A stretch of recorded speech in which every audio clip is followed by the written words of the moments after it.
സർക്കാർ ജോലികളെക്കുറിച്ച് ആരോ ഇങ്ങനെ ഒരു നേരം പോക്ക് പറഞ്ഞു. പണി കിട്ടാനേ പണിയുള്ളൂ, പണി കിട്ടിക്കഴിഞ്ഞാൽ പിന്നെ ഒരു പണിയില്ല. ചില ആളുകളൊക്കെ ഈയിടെ അച്ചൻ പണിയെക്കുറിച്ചും ഇങ്ങനെയൊക്കെ പറയുന്നുണ്ട്. അച്ചന്മാർക്ക് പണി എന്താണുള്ളത്? കുർബാന ചൊല്ലുക എന്ന ഒരേ ഒരു പണി മാത്രം. പിന്നെ പണിയൊന്നും എടുക്കാതെ പണി കൊടുത്ത് അങ്ങനെ ജീവിക്കുകയാണ് അവർ. ഉള്ളുപൊള്ളയായ കള്ളം നിറഞ്ഞ കള്ളനച്ചന്മാരെക്കുറിച്ചുള്ള കഥകൾ ധാരാളം നമ്മൾ കേട്ടുകൊണ്ടിരിക്കുന്നു ഈയിടെയായിട്ട്. ആദ്യമൊക്കെ കാലത്തിൻ്റെ കണ്ണാടിയിൽ പതിഞ്ഞ സത്യചിത്രങ്ങളാവാം എന്ന് ചിന്തിച്ചിട്ടുണ്ട്. പക്ഷേ പിന്നീട് മനസ്സിലായി, കണ്ണാടിയിൽ ആരൊക്കെയോ വിചിത്ര ചിത്രങ്ങൾ, അസത്യ ചിത്രങ്ങൾ വരച്ച് ചേർക്കുകയാണ്. കറുത്ത തലയിൽ നിന്നും വന്ന കറുത്ത വിചിത്ര ചിത്രങ്ങൾ, വിരൂപ ചിത്രങ്ങൾ. അപ്പോൾ കല്ലെറിയാൻ എല്ലാവർക്കും അവകാശമുണ്ട്. ഞങ്ങളിങ്ങനെ നിരനിരയായിട്ട് കല്ലേറ് കൊള്ളുവാൻ നിന്ന് തരാം. പക്ഷെ കല്ലെറിയും മുമ്പ് എൻ്റെ പ്രിയപ്പെട്ട സുഹൃത്തെ, സത്യത്തിൻ്റെ കാഴ്ച കാണാൻ ഇരുട്ടുമുറിയിൽ നിന്നും പുറത്തേക്ക് വരിക. സത്യത്തിൻ്റെ കാഴ്ച കണ്ടതിന് ശേഷം മാത്രം കല്ലെറിയുക. ഇനി വലിയ ബോധ്യത്തോടു കൂടി സത്യം അറിഞ്ഞ് നിങ്ങൾ കല്ലെറിയുകയാണെങ്കിൽ ആ കല്ല് ഏറ്റുവാങ്ങാൻ നെഞ്ചും വിരിച്ച് ഞങ്ങൾ നിന്നു തരാം. ഞാനൊരു കത്തോലിക്ക പുരോഹിതനാണ്. 27 വർഷങ്ങളായിട്ട് അച്ഛനായി സേവനം ചെയ്യുന്നു. അഭിമാനമുണ്ട് ഒരച്ഛനായതിൽ. അച്ഛനായി ജീവിക്കുന്നതിൽ വളരെയധികം സന്തോഷമുണ്ട്. എന്നും എങ്ങും എവിടെയും ഉച്ചത്തിൽ ഞാൻ പറയും, I am really very happy to be a Catholic priest. I am proud to be one. ഇനി എൻ്റെ പ്രിയപ്പെട്ടവരെ, അച്ഛന്മാരെ, നേരത്തെ ഞാൻ പറഞ്ഞതുപോലെ കല്ലെറിഞ്ഞു കൊള്ളുക. പള്ളിയിലച്ചന്മാരുടെ കള്ളത്തരങ്ങളെക്കുറിച്ചുള്ള കഥകളൊക്കെ കേട്ട് കാത് തഴമ്പിച്ചു. അതുകൊണ്ട് തന്നെ ചില കാര്യങ്ങൾ സൗമ്യമായി ശാന്തമായിട്ട് ഒന്ന് പറഞ്ഞോട്ടെ. പണിയില്ലാത്തവർ അച്ഛന്മാരെന്ന് നിങ്ങൾ പറയുന്നുണ്ടല്ലോ. ഒരുപാട് വീടുകൾ വെച്ച് കൊടുത്ത് നടക്കുന്ന വീടില്ലാത്ത അച്ഛന്മാരെക്കുറിച്ച് നിങ്ങൾ കേട്ടിട്ടില്ലേ? നിങ്ങൾ കണ്ടിട്ടില്ലേ? കേരളത്തിൽ തന്നെ വൈദികർ വച്ചു കൊടുത്ത വീടുകളുടെ എണ്ണം കണക്കെടുക്കുകയാണെങ്കിൽ നിങ്ങളെ അമ്പരപ്പെടുത്തുകയില്ലേ? ഇങ്ങനെ വീട് പണിത് കൊടുക്കുമ്പോൾ കൂടെ അധ്വാനിക്കുന്ന അച്ഛന്മാരെ ഞാൻ കണ്ടിട്ടുണ്ട്. അങ്ങനെ ആർക്കൊക്കെയോ വേണ്ടി വീട് പണിത് കൊടുത്തിട്ട് അവർ പോവുകയാണ്. ഒരു ഹൈന്ദവ സുഹൃത്ത് ഒരച്ഛനെക്കുറിച്ച് ഇങ്ങനെ ഒരു കവിത കുറിച്ചു. അങ്ങ് ഞങ്ങൾക്കിടയിലേക്ക് വന്നപ്പോൾ ഞങ്ങൾക്ക് വീടില്ലായിരുന്നു. പതുക്കെ അങ്ങ് ഞങ്ങളുടെ വീടായി മാറി. പിന്നെ അങ്ങ് ഞങ്ങളുടെ ഇടം വിട്ടു പോകുമ്പോൾ ഞങ്ങൾ മനസ്സിലാക്കി ഞങ്ങൾക്കിപ്പോൾ സ്വന്തമായി വീടുണ്ട്. മാത്രമല്ല, വീടായി മാറാൻ ഞങ്ങൾ പഠിച്ചു കഴിഞ്ഞിരിക്കുകയും ചെയ്തിരിക്കുന്നു. ഇതൊക്കെയല്ലേ ഒരാളുടെ ജീവിതത്തിൽ മറ്റൊരാൾ കൊണ്ടുവരുന്ന ആൽക്കമി എന്നൊക്കെ പറയുന്നത്. ഈ ജയിൽ പുള്ളികളായി പിന്നീട് ജീവിതകാലം മുഴുവൻ ഏതൊക്കെയോ ദുരന്തത്തിൻ്റെ മേൽവിലാസം വരെ നടക്കേണ്ട ആളുകൾക്ക് വീടൊരുക്കുന്ന അച്ഛന്മാരുണ്ട്. കേട്ടിട്ടില്ലേ അവരെക്കുറിച്ചൊക്കെ? വെറുതെ തെരുവിൽ അലയുന്നവരെ ആകാശ പറവകളാക്കി ആകാശത്തിൻ്റെ സ്വസ്ഥതയിലേക്ക്, സൗമ്യതയിലേക്ക് പറത്തിവിടുകയും സുരക്ഷിതത്വം അവർക്കൊരുക്കുകയും ചെയ്യുന്ന അച്ഛന്മാരെക്കുറിച്ച് ചങ്ങാതി നിങ്ങൾ കേട്ടിട്ടില്ലേ? ഇനി ആർക്കും വേണ്ടാത്ത മനോരോഗികളെ, ആർക്കും വേണ്ടാത്ത ഉപേക്ഷിക്കപ്പെട്ട മാറാരോഗികളെ, കിടപ്പ് രോഗികളെ യാതൊരു പ്രതിഫലവും പറ്റാതെ ശുശ്രൂഷിക്കുന്ന അച്ഛന്മാരെ നിങ്ങൾ കണ്ടിട്ടില്ലേ? നിങ്ങൾ കണ്ടിട്ടുള്ളത് എപ്പോഴും ആജ്ഞാപിക്കുകയും കറക്ഷനും ഡിറക്ഷനും കമാൻഡിങ്ങും ഡിമാൻഡിങ്ങുമായി നടക്കുകയും നിങ്ങളുടെ പണം തട്ടിപ്പറിക്കുകയും ചെയ്യുന്ന അച്ഛന്മാരെ മാത്രമാണോ? ഇങ്ങനെയുള്ള അച്ഛന്മാരെയൊന്നും നിങ്ങൾ കണ്ടിട്ടില്ലേ?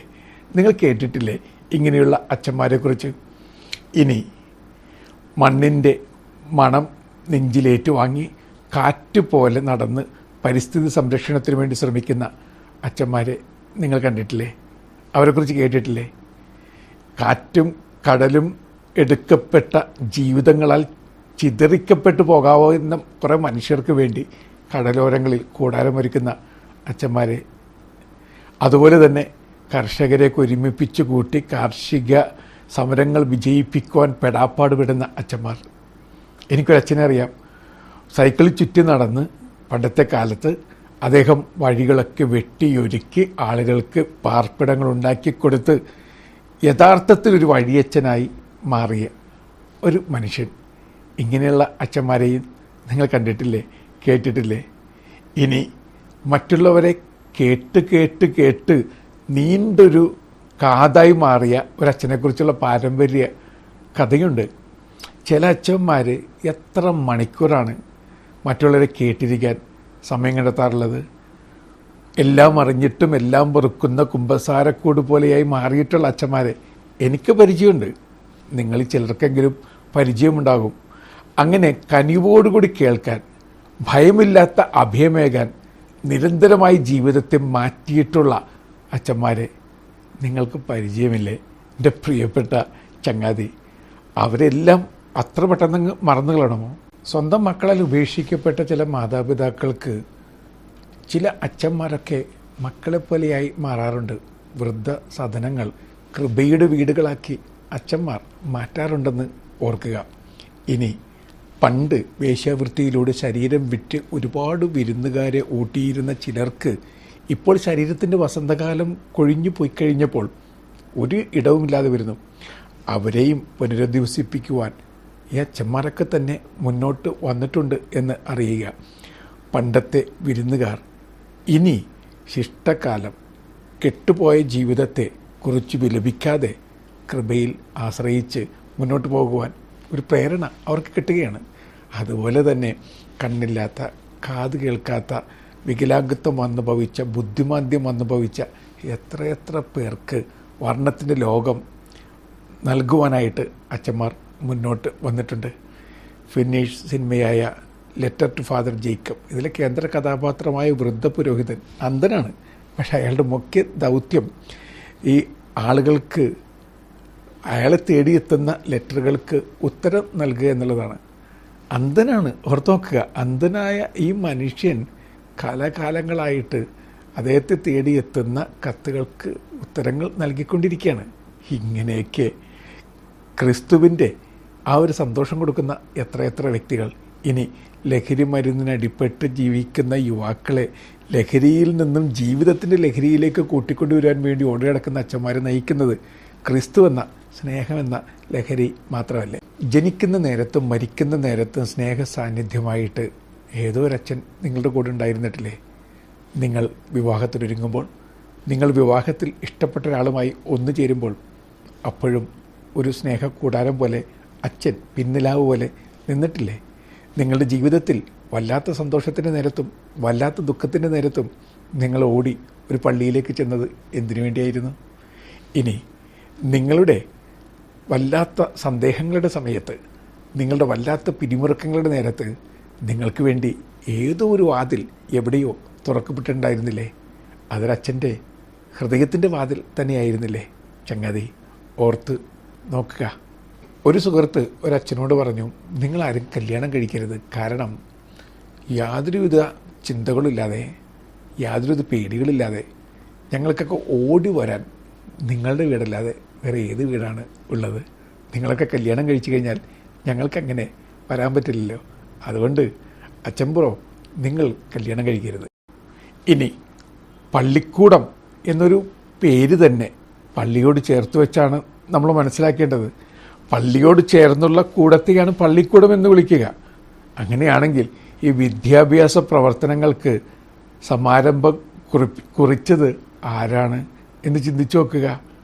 പള്ളിയോടൊപ്പം പള്ളിക്കൂടം വേണമെന്ന് നിരന്തരമായി ധ്യാന ബുദ്ധിയോടുകൂടി പറഞ്ഞ് അത് പഠിപ്പിച്ച അച്ഛന്മാർ ഇന്ന് പഠിപ്പിച്ച് ഉയർത്തി ഒരുപാട് പേര് വലുതാക്കിയതിൻ്റെ സന്തോഷം മനസ്സിൽ പേരെടുക്കുന്ന എത്രയെത്ര അച്ഛന്മാരുണ്ടാവും. അക്ഷരലോകത്തേക്ക് കൈപിടിച്ച് നടത്തിയവർ, ഗുരുക്കന്മാരായി മാറിയവർ. ഇനി പള്ളിമുറ്റത്തേക്കൊന്ന് വരിക.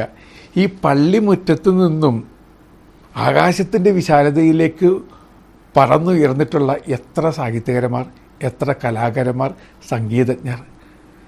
ലിയനാർഡോ ഡാവിഞ്ചിയും മൈക്കൽ ആഞ്ചലോയും റാഫേലും ബീഥോവനും മൊസാർട്ടും ഈ നിരയിൽപ്പെടുന്നവരാണ്. നമ്മുടെ നാട്ടിൽ തന്നെ എത്രയോ അതിപ്രശസ്തർ പള്ളിപ്പാട്ട് മേളയിൽ നിന്നും ഉയർന്നു വന്നിട്ടുണ്ട്. സംഗീത രംഗത്ത് നിന്നും കലാരംഗത്ത് നിന്നും പള്ളിമുറ്റത്തെ ചെറിയ സ്റ്റേജിൽ നാടകം കൊട്ടി തുടങ്ങിയിട്ടുള്ള ആളുകൾ പിന്നീട് എത്ര പ്രതിഭാധനന്മാരായിട്ടുള്ള ആർട്ടിസ്റ്റുകളായി മാറിയിട്ടുണ്ട്. അവരൊക്കെ നന്ദിയോടുകൂടി അച്ഛന്മാരെ ഓർക്കാറുണ്ട്. അതുകൊണ്ട് എൻ്റെ പ്രിയപ്പെട്ടവരെ, കല്ലെറിഞ്ഞു കൊള്ളുക. സത്യം ആദ്യമൊന്നും മനസ്സിലാക്കിയതിന് ശേഷം പള്ളിയിലച്ചന്മാരുടെ കള്ളത്തരത്തെക്കുറിച്ച് നിരന്തരമായി പ്രസംഗിച്ചു കൊള്ളുക. വീണ്ടും ഫ്രാൻസിസ് സേവ്യർ പറയുന്നുണ്ട്, 2 ചോയ്സുണ്ട് ജീവിതത്തിൽ. ഒന്നുകിൽ ആർക്കും വേണ്ടി ഒന്നും ചെയ്യാതെ വെറുതെ തുരുമ്പെടുത്ത് പോകാം, അല്ലെങ്കിൽ ഈശോയ്ക്ക് വേണ്ടി ഓടി നടന്ന് അവസാനം തേഞ്ഞ് ഇല്ലാതാകാം. ഈ തേഞ്ഞ് ഇല്ലാതാകാൻ വേണ്ടി ഈശോയ്ക്ക് വേണ്ടി ഓടുന്ന ധാരാളം വൈദികരുണ്ട് എന്നെൻ്റെ പ്രിയപ്പെട്ട ചങ്ങാതി മനസ്സിലാക്കുക. അവർ ഓടിക്കൊണ്ടിരിക്കുന്നത് എന്തെങ്കിലും നേടാൻ വേണ്ടിയല്ല. എന്നിട്ട് പറയുക, ഒരച്ഛൻ ഇത്രയൊക്കെ ഓടി, നിങ്ങൾ പറയുന്നുണ്ടല്ലോ അയാൾ ഒരുപാട് നേടിയെന്ന്, എന്നിട്ട് ഏതെങ്കിലും ഒരു വിശ്രമ സങ്കേതത്തിൽ ഒന്നുമില്ലാത്തവനായി ആ അച്ഛൻ മരിച്ച് മടങ്ങും. അദ്ദേഹത്തിൻ്റെ കൂടെ അദ്ദേഹം ചെയ്ത കുറേ നന്മകളും അദ്ദേഹം മറ്റുള്ളവർക്ക് നൽകിയ കുറേ ഓർമ്മകളും മാത്രമേ ഉണ്ടാകാറുള്ളൂ. അല്ലെങ്കിൽ തന്നെ ഏതച്ഛനാണ് കെട്ടിവെച്ച പണവും സ്വർണവും വീടുകളും സ്വത്തുക്കളുമായിട്ട് മടങ്ങി പോയിട്ടുള്ളത്? വെറുതെ ഒന്ന് ചിന്തിച്ച് നോക്കുക. 8 ഓസ്കർ അവാർഡുകൾ നേടിയിട്ടുള്ള ഗോയിങ് മൈ വേ എന്ന അതിസുന്ദരമായ സിനിമയിലെ മുഖ്യ കഥാപാത്രം ഒരച്ഛനാണ്. ഈ ക്രിമിനലുകൾ എന്നറിയപ്പെടുന്ന ഗ്യാങ്സ്റ്റേഴ്സിനെ നന്മയിലേക്ക് കൂട്ടിക്കൊണ്ടുവരാൻ വേണ്ടി അവർക്ക് ഒപ്പം ജീവിക്കുന്നൊരച്ഛനാണ്. ആ കുട്ടികളെയൊക്കെ നന്മയിലേക്ക് നയിച്ച് അവർക്കൊരു ജീവിതം കൊടുക്കുന്ന അദ്ദേഹം ആ കുട്ടികളോടൊപ്പം പാടുന്നൊരു പാട്ടുണ്ട്, I would like to swing on star. താരകങ്ങളോടൊപ്പം ഊഞ്ഞാലാടാൻ ഞാൻ ആഗ്രഹിക്കുകയാണ്. ഈ ഊഞ്ഞാലിനോടൊപ്പം ഈ കുട്ടികളൊക്കെ ഉയർത്തിയെടുക്കാൻ വേണ്ടി അച്ഛൻ ജീവിതം വ്യയം ചെയ്യുകയാണ്. എൻ്റെ പ്രിയപ്പെട്ട ചങ്ങാതി, ആരെയും സ്വന്തമാക്കാതെ, ആരാരും സ്വന്തമാക്കപ്പെടാതെ ഇങ്ങനെ സ്വച്ഛന്തമായി ഒഴുകുവാൻ ഞങ്ങളെയും അനുവദിക്കുക. ഞങ്ങളാരും പെർഫെക്റ്റ് അല്ല, ഞങ്ങളാരും നിങ്ങളെക്കാളും മെച്ചപ്പെട്ടവരല്ല. പക്ഷേ ഹൃദയമുണ്ട്, ഹൃദയത്തിൽ സ്നേഹമുണ്ട്. ആ സ്നേഹം പുഴയായി ഒഴുകട്ടെ, തെളിനീരുറവയായി മറ്റുള്ളവർക്ക് ശാന്തിയാകട്ടെ എന്ന ആഗ്രഹം മാത്രം ഞങ്ങൾക്ക്. ഞങ്ങളും പരസ്പരം നല്ല യാത്ര നേരുന്നുണ്ട്.